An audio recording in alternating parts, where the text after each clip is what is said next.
ఇటీవల రాజానగరంలో కలకలం రేపిన rowdy sheeter గద్దె నాని కేసులో కోరుకొండ సీఐ ఆడియో కాల్ కలకలం రేపుతోంది. పేకాట ఆడుతూ అడ్డంగా దొరికిపోయి ప్రశ్నించిన ఎస్ఐపై దురుసుగా ప్రవర్తించాడు గద్దె నాని. దీంతో అతనితో పాటు కొందరిని అరెస్ట్ చేశారు. అయితే డ్యూటీలో ఉన్న పోలీసు అధికారి పట్ల అడ్డగోలుగా ప్రవర్తించినప్పటికీ గద్దె నానిని వెంటనే విడుదల చేశారు. ఇప్పుడు ఇదే చర్చనీయాంశంగా మారింది. దీనికి పోలీసులు చెబుతున్న వాదన భిన్నంగా ఉంది.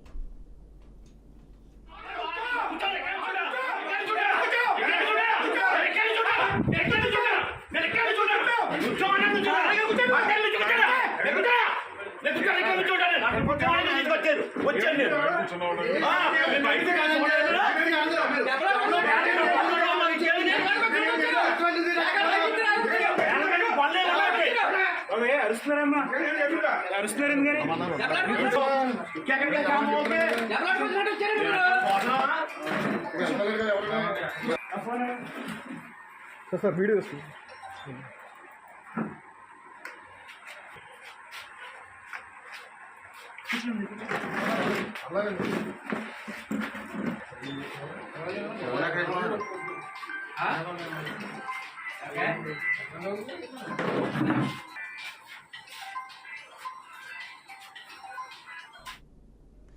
గద్దె నాని విడుదలపై కోరుకొండ సీఐని ఓ స్థానిక నేత ఫోన్లో ప్రశ్నించారు.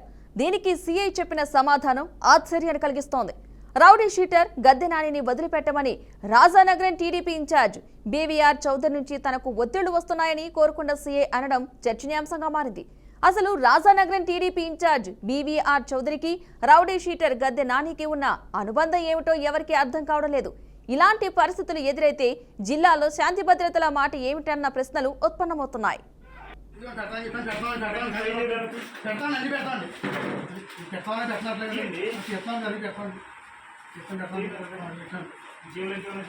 ఏం లేదండి. తాళించి పెట్టండి. పాతాళ నుంచి పెట్టండి. మేము రైడ్కి వచ్చినప్పుడు చెక్ చేసినప్పుడు ఏముంటే అక్కడ పెట్టాలా? కూర్చోండి. మీరు అర్థమైనా చెప్పండి. మీరు అర్థమైనా చెప్పండి.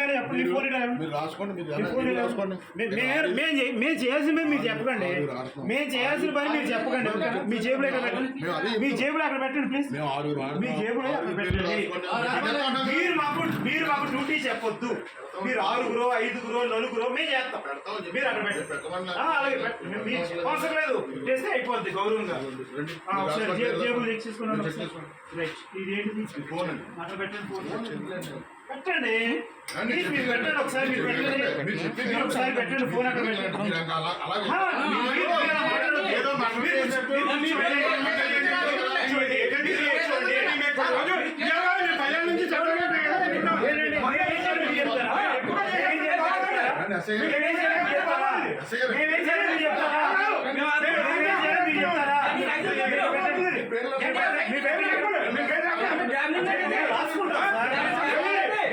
ఏం పేరు రాసుకోవడం ఏంటి అసలు? మేము రాసుకున్నాం. మీరు మాకు చెప్తారు ఎందుకు?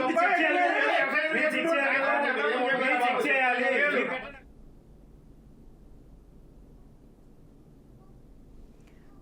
లా అండ్ ఆర్డర్ కు అత్యంత ప్రాధాన్యత ఇస్తామంటున్న కూటమి ప్రభుత్వం ఒక రౌడీ షీటర్ అరాచకాలను కట్టడి చేయలేకపోతోందా అనే చర్చ సాగుతోంది. దీనిపై బీఆర్కే న్యూస్ ప్రతినిధి స్థానిక డీఎస్పీని వివరణ కోరగా తాము ఈ విషయంపైనే విచారణ చేస్తున్నట్లుగా చెప్పడం కోసమేర్పు. అయితే పోలీసుల మీద దాడికి ప్రయత్నించిన సదరు రౌడీ షీటర్ గద్దె నానిపై పోలీసులు చర్యలు తీసుకుంటారో లేదా అనేది ఆసక్తికరంగా మారింది. సార్ ఏం లేదు సార్, నిన్న మొన్న మన సీతానగర్ మండలంలోని ప్యాకెట్ కేసులో దొరికారు కదా సార్.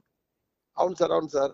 ఈ కంటా నాని అన్న అతను కొంచెం రిస్క్ క్యాండిడేట్ సార్. అతను అంటే యాక్చువల్గా అతను రౌడీ షీటర్ సార్. అతను రౌడీ షీటర్ సార్. అవును సార్. అవునవును. అది యాక్చువల్గా ఏంటంటే లాస్ట్ అది ఎవరితో అందరితో కూడా గొడవలే సార్. అతనికి ఎవరితో కూడా మంచి సంబంధాలు ఏం లేవండి. ఎంతసేపు కూడా దురుసు వాతావరణంతో ఉంటాడు సార్ అతను. అవును. ఆ కార్ సీజ్ చేశారంట కదా సార్. కారు కూడా వెనక్కి ఇచ్చారు సార్. ఆ కారు బైక్లు అన్ని ఇచ్చామండి. అంటే ఈ కేసులో నెసిటీ లేదండి. ఏదో భయపెట్టడానికి సీజ్ చేస్తాం. అవును సార్. మళ్ళీ వాళ్ళ దగ్గర అఫిడవిట్ తీసుకుని మళ్ళీ court at the time of trial produce చేయమని చెప్పి తీసుకున్నాం. అవన్నీ తీసుకుని మన దగ్గర పెట్టుకున్నానండి. బ్యాటరీ పోయినా ఏది పోయినా మళ్ళీ మన రెస్పాన్సిబిలిటీ. అవునండి, అవును. అది అదేమి మర్డర్ కేసు కాదు, ఇంకోటి కాదు. అవును సార్, అవును సార్, అవును. అందుకని చెప్పి రెండో ఇచ్చామాట. దట్టు కొద్దిగా బీవీఆర్ గారు వాళ్ళు కూడా సార్ బాగా పట్టుబట్టారు అవును సార్ దానివల్ల. ఓకే, నమస్తే నమస్తే, చెప్పండి నమస్తే చెప్పండి. సార్